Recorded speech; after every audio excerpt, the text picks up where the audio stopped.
Denise Gwen, reading aloud for you from my novel, His Christmas Eve Proposal. Book 3 of The Medicine Women of Alaska, Chapter 29. Drew had been longing and waiting and hoping for that first kiss, and he'd imagined all kinds of scenarios for it to happen, where she either let him know in no uncertain terms that she wanted him to kiss her, or he was simply overcome with such emotion that he kissed her, and she kissed him right back. In every romantic scenario, he imagined it taking place in a romantic setting, out by the lake, an intimate dinner somewhere, or a hike even. But nowhere did he ever imagine it happening in the moments after he found her vomiting into a toilet bowl. Ah, well, a kiss is still a kiss. And there it ended. But the way she gazed at him left him knowing that they both wanted so much more. For the first time since he'd met her, he wanted his everything with her. It didn't matter anymore that she could hurt him if she decided to leave Gnometown. It didn't matter anymore if she left him, just as Danielle had. He wanted her, and he didn't care what the consequences might be. "Drew," she whispered, "make love to me." My heart was broken long ago. I know, mine too. He hesitated. If he took this step, there was no turning back.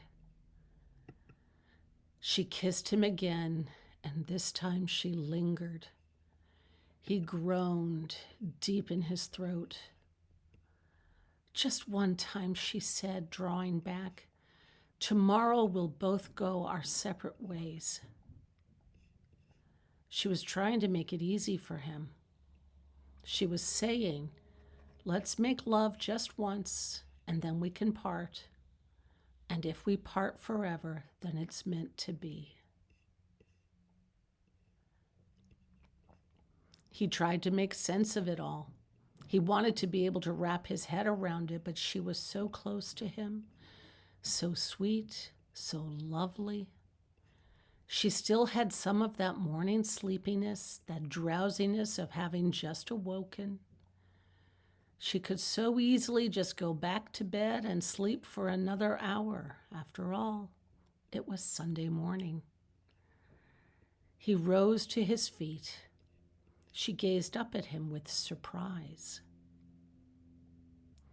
"Come here," he said in a husky voice, and helped her to her feet, then scooped her into her arms as if she were a bride being carried over the threshold of her new home.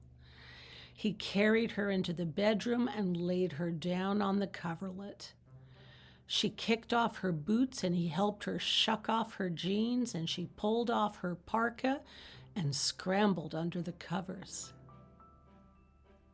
Drew's blood burned with desire.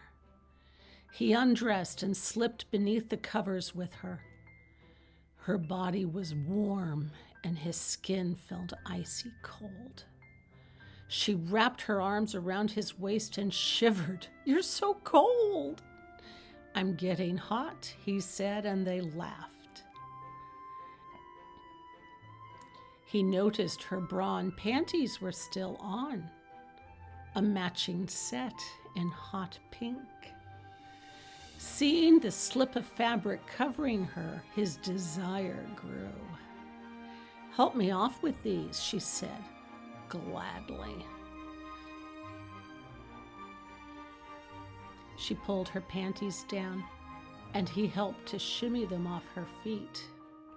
She unhooked her bra, and then she was completely nude, in bed, under the snuggly covers. You have the most beautiful body, he said, and her eyes glowed. He eased her onto her back. She wrapped her legs around the backs of his knees, and he entered her.